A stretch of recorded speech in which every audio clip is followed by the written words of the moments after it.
Yesterday, I went to a family breakfast with the people whose apartment I'm staying in, and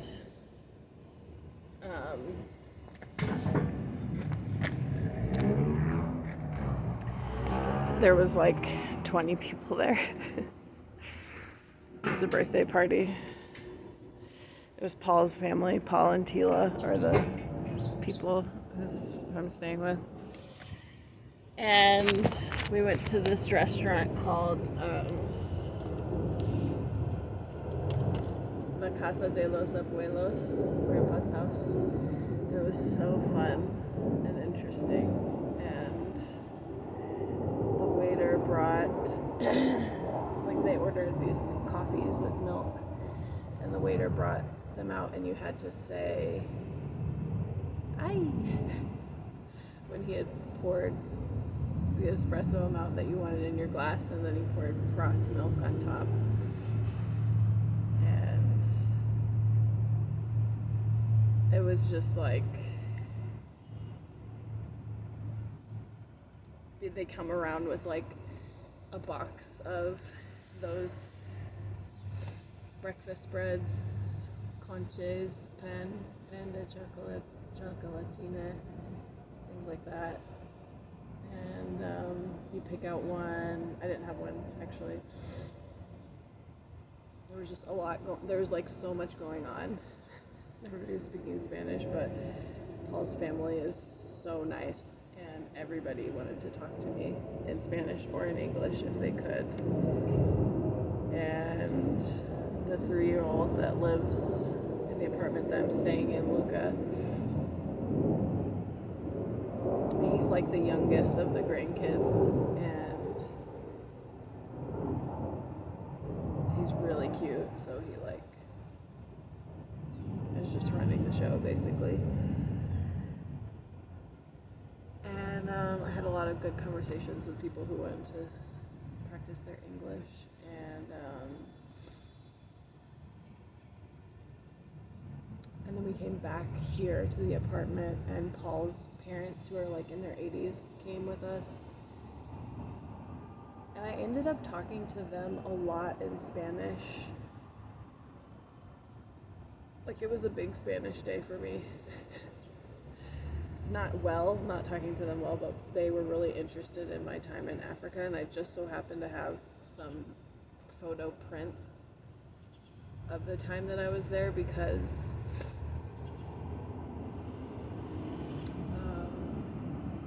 I went to Arizona before I came here, and I got some stuff from Wally and Christy, and some of it was like those photos. I had printed some photos, so that was really cool to be able to show them just like actual photos. And we had a long conversation about Africa and Mexico and like cultural differences, and it was just really cool. It was a really great day.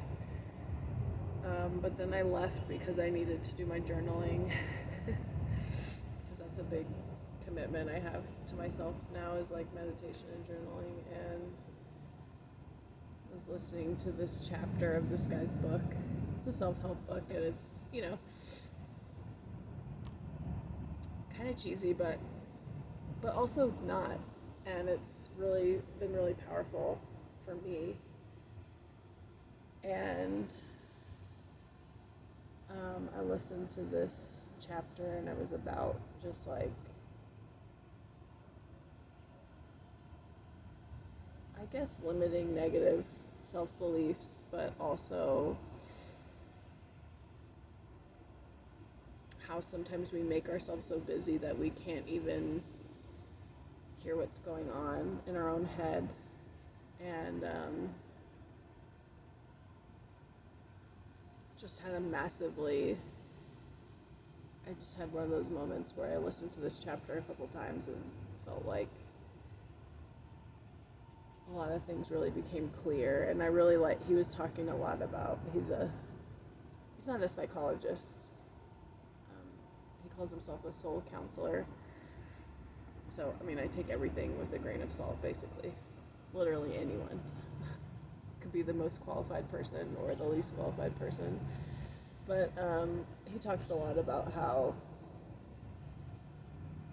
people, when you're on a path and you have a goal, that goal is going to change over time as you learn more about what it is that you're doing in yourself and things like that. But people get so afraid of like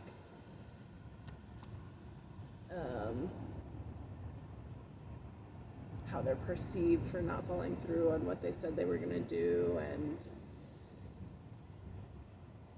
and he kept saying, like, you have to commit to actions, not to results. And it was just like, it was a really great day. I had a really great day yesterday. And then I came home and made myself some macaroni and cheese. Watched a lot of TikToks and went to sleep. Couldn't sleep. Well, the reason I couldn't sleep, I think, is because when we came back here, Paul's grandfather is like an OmniLife salesman, which is a supplement brand, and he was selling me some, which I bought some and I'm happy with, but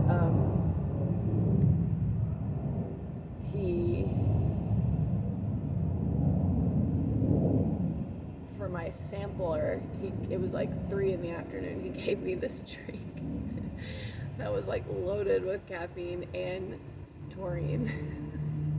So I was like, could not wind down, but it was okay. Just ended up sleeping really late last night, going to sleep really late, but it was okay. And then the family they're applying for passports because they're going to Switzerland in the summer, because one of Paul's nephews is getting married there, so they're really excited about that. But they're out right now, so I have the house to myself. So I'm going to do my mobility training. I've been really committing to mobility training as well, because my knees are 37-year-old knees, and jiu-jitsu can be a problem. I've done a lot of hiking, and I think I have some injuries I just need to work on. So I have another cup of coffee and turn on my mobility video, and then probably head out and get a meal, and possibly go to jiu-jitsu later tonight, depending on how I'm feeling. My cardio is tanked because I'm at a high altitude. Like, I walked up the stairs to the roof and I'm like, ugh, and I haven't been working out. So I'm gonna gas out if I go to jiu-jitsu, but that's okay. It's part of the deal. And my friend that I train with a bunch, like one of my favorite training partners,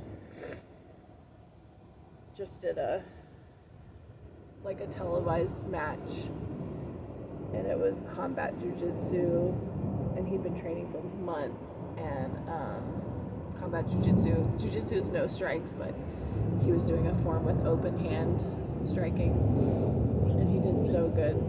He somehow lost by decision, but I guess I don't understand the point system that well, because I thought that he won. I guess they had assigned more points to takedowns than I realized. But anyway, I watched his match on Saturday night, and it was really exciting. And I was sad that he lost, because I trained with him. I watched him work so hard, and he lost a bunch of weight, but it was a really good fight, and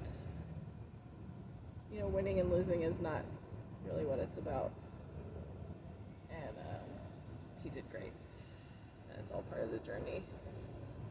And when I go back to Boston in February, some people from my gym we're gonna compete together in April, and so we're gonna do a fight camp, just like people who are competing are gonna get together and do conditioning and probably some drilling or something with my coach, whatever he's planned, and so I'm really excited about that.